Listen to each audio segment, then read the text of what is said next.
Hello friends, welcome to our YouTube channel. आज हम करेंगे क्लास 8 हिस्ट्री का चैप्टर नंबर 7। तो इस चैप्टर को हमने शुरू किया हुआ था और ये नेक्स्ट पार्ट है। इस पार्ट में हम करेंगे the agenda for a national education. National education के लिए क्या एजेंडा रखा था। British official were not the only people thinking about education in India. ऐसा नहीं था कि सिर्फ ब्रिटिश ही सोच रहे थे इंडिया की एजुकेशन सिस्टम के बारे में। From the early 19th century many thinkers from a different part of India begin to talk about needs of for a wider spread of education. 19th century में हमारे India के भी बहुत से ऐसे थिंकर थे जो कि डिफरेंट पार्ट में रहते थे। वो भी बातें कर रहे थे कि हमारे जो एजुकेशन का प्रसार कैसे किया जाए। Impressed with the development in Europe, क्योंकि वो इम्प्रेस्ड हो गए थे कि कितनी डेवलपमेंट हुई है यूरोप में। And some Indians felt that a western education would help a modernizing India. तो बहुत से जो इंडियन थे वो ऐसे मानते थे कि जो ये सिस्टम है, ये यूरोपियन यानी कि ब्रिटिशर का जो सिस्टम है, जब ये हमारी वेस्टर्न एजुकेशन हमारी आएगी तो हमारे भी यहाँ मॉडर्नाइजेशन आ जाएगा। They urge the British to open new school. तो ये इनको बोलते हैं ब्रिटिशर्स को कि आप और स्कूल ओपन कीजिए, कॉलेजेस ओपन कीजिए, यूनिवर्सिटीज ओपन कीजिए और पैसा लगाइए एजुकेशन पे। तो आप इनके बारे में, इनके एफर्ट्स के बारे में पढ़ोगे चैप्टर नंबर 9 में। देयर वर अदर इंडियंस, बहुत से इंडियंस थे जो who reached against western education. बहुत से ऐसे भी थे जो इस एजुकेशन सिस्टम से उनके विद्रोह भी कर रहे थे। जैसे महात्मा गांधी, रविंद्रनाथ टैगोर व सच टू इंडिविजुअल। ये यानी कि ऐसे थे महात्मा गांधी और रविंद्रनाथ टैगोर, ये सच इंडिविजुअल थे जो मतलब इनको अगेंस्ट थे। ठीक है, आगे let's look at what they had to say. तो वो क्या कहते थे वो देखते हैं। English education has enslaved us. उनके अकॉर्डिंग, महात्मा गांधी एंड रविंद्रनाथ टैगोर के अकॉर्डिंग, जो इंग्लिश एजुकेशन है वो हमें गुलाम बना रही है। Mahatma Gandhi argue that the colonial education created a sense of inferiority in the minds of India. तो अकॉर्डिंग टू महात्मा गांधी वो बोलते थे जो कॉलोनियल एजुकेशन है उसने हमारे दिमाग में ऐसा भर दिया है कि जो हमारा इंडिया है वो इन्फीरियर है, घटिया है। It made them see a western civilization as superior. तो ये एजुकेशन सिस्टम ऐसे बना रही है जिसमें वेस्टर्न सिविलाइजेशन को सुपीरियर माना जा रहा है और इंडिया के कल्चर को इन्फीरियर माना जा रहा है। And destroy the pride they had in their on culture. जो इनको मान था ना, अपने गर्व था अपने कल्चर के ऊपर, वो सारे डिस्ट्रॉय हो रहा है। There was a poison in the education. इस एजुकेशन में तो जहर है, महात्मा गांधी जी बोलते हैं। It is a sinful, it enslaved Indian. ये तो गुलाम बना रहा है इंडिया को। It cast an evil spell on them. तो ये तो एक हमारे पे जादू कर दिया जा रहा है।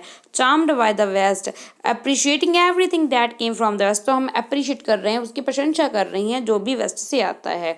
Indian education in these institution begin admiring British rule. तो बहुत से जो इंडियन एजुकेटेड हैं, बहुत से वो ब्रिटिश रूल को एडमायर भी कर रहे थे। Mahatma Gandhi wanted an education that could help Indian recover the sense of dignity.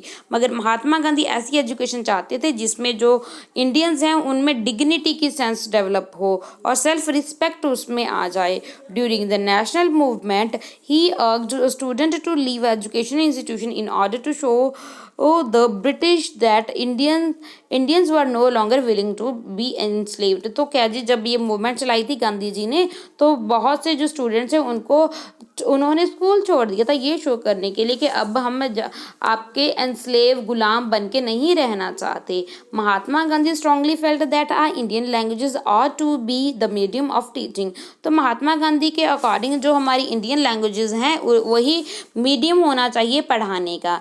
Education in English crippled Indians. तो ये तो हमें क्रिपल्ड बना रहा है English language. Okay, English language system, English education system distance them from their own social surrounding.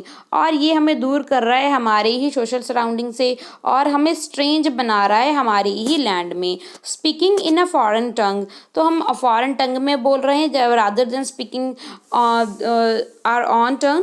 on tongue.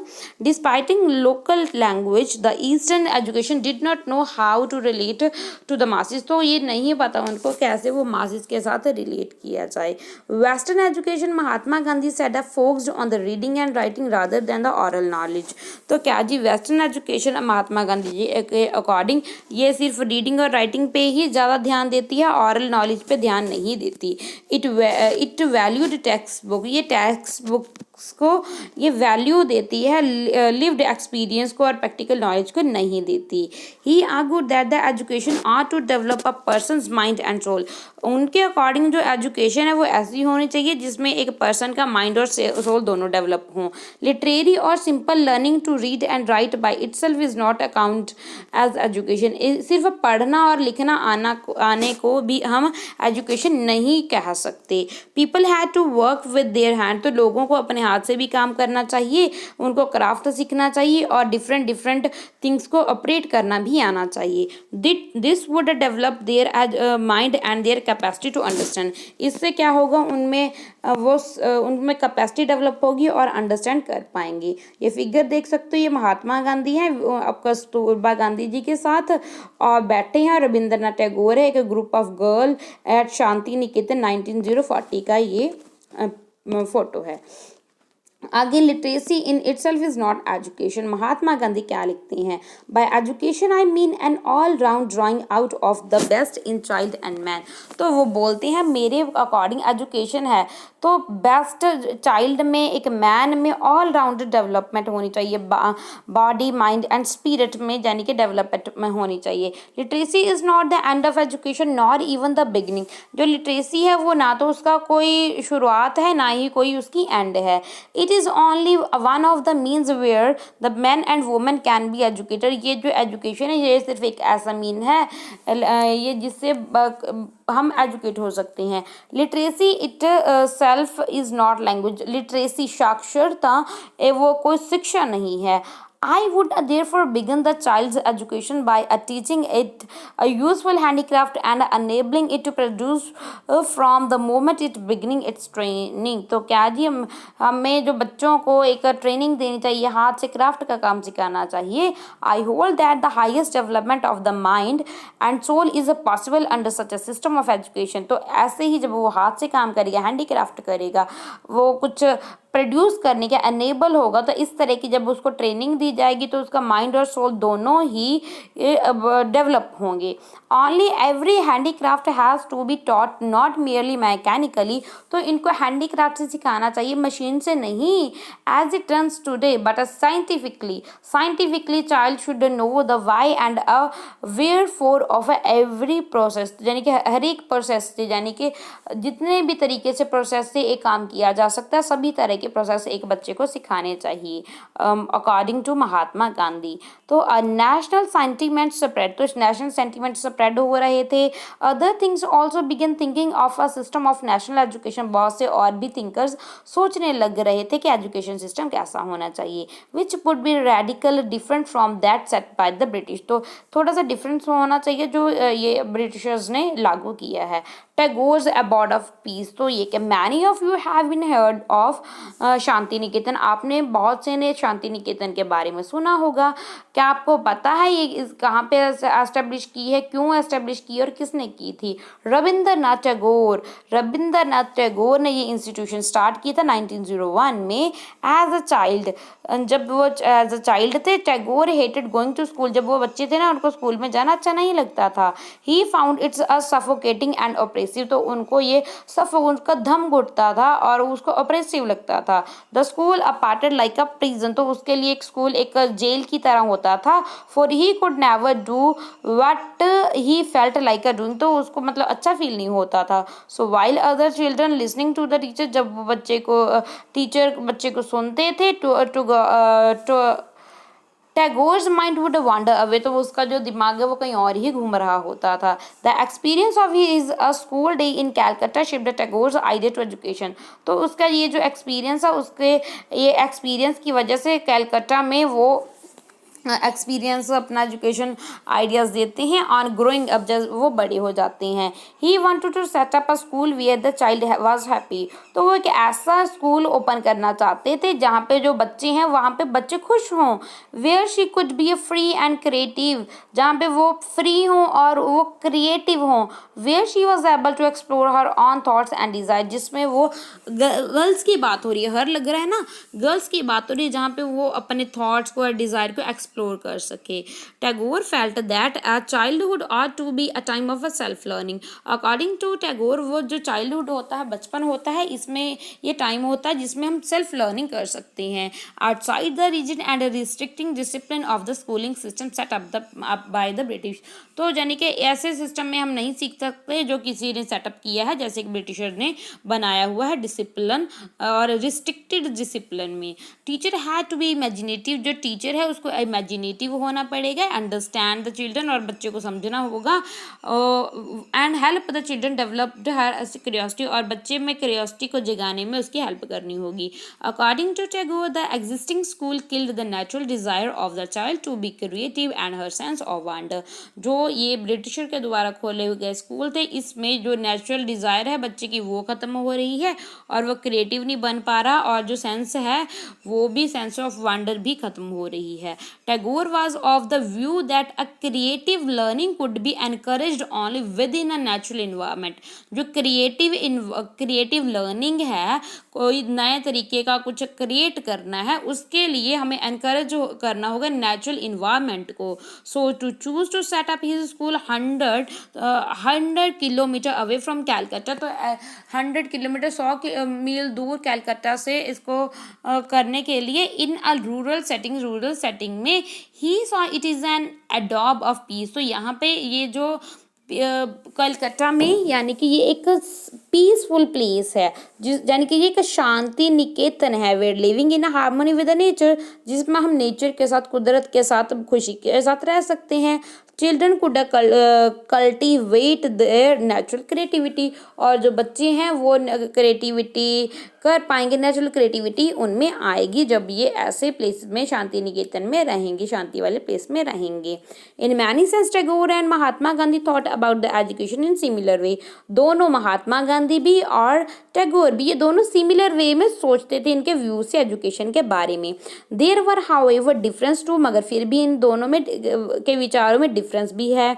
Gandhi ji was highly critical of western civilisation. जो गांधी जी थे वो बहुत ज़्यादा क्रिटिक करते थे वेस्टर्न एजुकेशन का, and it's worship of the machine and technology, जो मशीनों के और टेक्नोलॉजी के बिल्कुल ही खिलाफ थे।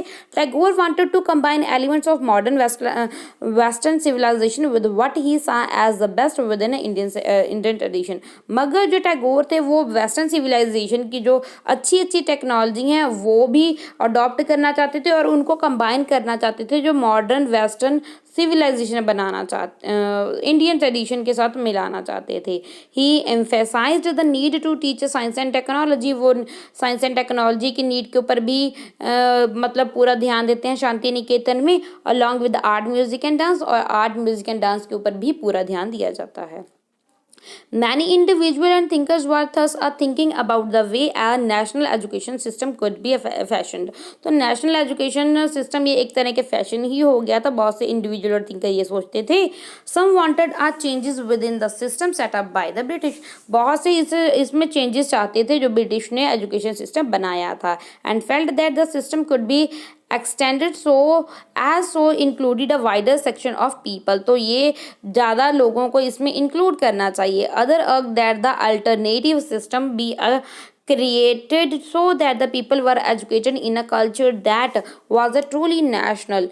Who was to define what was a truly national? The debate would be what the national education ought to be continued till after independence। यानी कि नेशनल एजुकेशन भी हमें बच्चों को सिखानी चाहिए। तो ये भी देख लेते हैं, हमने देखा नहीं ना। A class in a progress in a Shantiniketan in 1930। ये शांति निकेतन में क्लास लग रही है 1930 में। Notice surrounding the trees and the open space. ये ओपन ट्रीज आप देख सकते हो, ये ऐसे मतलब क्लास लगती करती थी। और यहाँ पे देखो ये रविंद्रनाथ टैगोर भी यहाँ पे बैठे हुए हैं। और ये भी देख सकते हो, ये फिगर नंबर 12 है। ये children playing in the missionary school in a Coimbatore early 20th century में। Mid 19th century schools for the girls was being set up by the Christian missionary and the Indian Reforms organization। Mid 19th century में girls के लिए भी Christians ने school खोल दिए थे। देखो ये स्कूल देख सकते हो आप, ठीक है। ये बच्चे देखो ऐसे खेल रहे हैं, है ना। ये एल्सवेयर में देखेंगे education as a civilising mission. Until the introduction of Education Act 1870 में एजुकेशन को इंट्रोड्यूस किया गया। There was a no wide spread education for the population as a whole for the most of the 19th century। 19th century तक इतना ज़्यादा मतलब explore नहीं हुई थी education. Child labor being a widely prevalent, poor children could not be sent to school for their earning was critical for their survival of the people। भाई जो गरीब बच्चे थे भाई वो नहीं पढ़ पाते थे और भाई उनको सर्वाइवल के लिए उनको काम भी करना पड़ता था। चाइल्ड लेबर बहुत ज़्यादा थी। The number of the schools were also limited to those run by the church और set up by a wealthy individual. तो जो स्कूल बनाए गए थे, स्टार्ट किए गए थे, वो चर्च ये wealthy individuals ने स्टार्ट किए गए थे। It was only after the coming into the force that the Education Act that a school was opened by the government and compulsory schooling was introduced. यानी कि इन्होंने एक ऐसा सिस्टम बनाया था जिसमें सभी को कंपल्सरी है एजुकेशन गेन करना। One of the most important education thinker of the period was Thomas Arnold. Thomas Arnold बहुत ये इम्पॉर्टेंट फिगर है, इम्पॉर्टेंट एजुकेशनल थिंकर हैं। हु बिकम द हेडमास्टर, जो हेडमास्टर बनते हैं of the private school rugby. Rugby में high headmaster होते हैं प्राइवेट स्कूल के। कौन होते हैं? थॉमस आर्नोल्ड होते हैं। Favouring a secondary school curriculum which had a detail study of Greek and Roman classes. इस करिकुलम में वो डिटेल स्टडी करवाते थे ग्रीक एंड रोमन क्लासेस की। Written 2000 years earlier he said. तो वो ये जो Greek and Roman classical study है ये 2000 साल पहले की स्टडी है। तो वो बोलते हैं he always seems to me one of the great advantages of the course of the generally pursued in English schools that it draws our minds to a continuity to dwell upon the past। Every day we are engaged in studying the languages, the history and the thought of the men who lived nearly or more than 2000 years ago। यानी कि पुराना भी पढ़ाया जाता था। ये बोलते हैं ये बहुत एडवांटेजेस हैं इस स्टडी को करने के लिए। Arnold felt that a study of the classical discipline the mind. तो वो बोलते हैं ये जो स्टडी होती है classical discipline of the mind, in fact most educators of the time believed that such a discipline was necessary। तो अब भी बहुत से एजुकेशन थिंकर्स ऐसा मानते हैं कि ये जो डिसिप्लिन है बहुत ज़्यादा ज़रूरी है क्योंकि जो young people were unnaturally savage and needed to be control. तो अब ये अपने आप कंट्रोल हो जाएंगे अगर ये इनको पहले से डिसिप्लिन होगा। To become a civilised adult, तो अडल्ट को बड़ों को सिविलाइज्ड करने के लिए they need to be understand society's notion of rights and wrong. तो उनको पता होना चाहिए कि सोसाइटी में क्या सही है और क्या गलत है। प्रॉपर एंड इम्प्रॉपर बिहेवियर, तो यानी कि प्रॉपर बिहेवियर कैसा है, इम्प्रॉपर बिहेवियर कैसा है। Education specially one which a discipline their minds was meant to guide them on the path. यानी कि एजुकेशन एक ऐसी होनी चाहिए जिससे वो उनके माइंड डिसिप्लिन्ड हों, उनके माइंड डिसिप्लिन हो और वो राइट पाथ पे उनको गाइड करे education. Can you suggest how ideas might have influence thinking about education of the poor in England and a native in the colonies? तो क्या आप suggest कर सकते हो ये इन्फ्लुएंस थिंकर के ऊपर ब्रिटिश एजुकेशन का क्या पड़ा और नेटिव्स के ऊपर क्या पड़ा, इस एजुकेशन सिस्टम का प्रभाव क्या पड़ा। तो ये जो चैप्टर है chapter number 7 civilising the native educating the nation, ये कंप्लीट कर दिया है हमने। आई होप आपको सब कुछ समझ में आ गया होगा। Thank you and God bless you.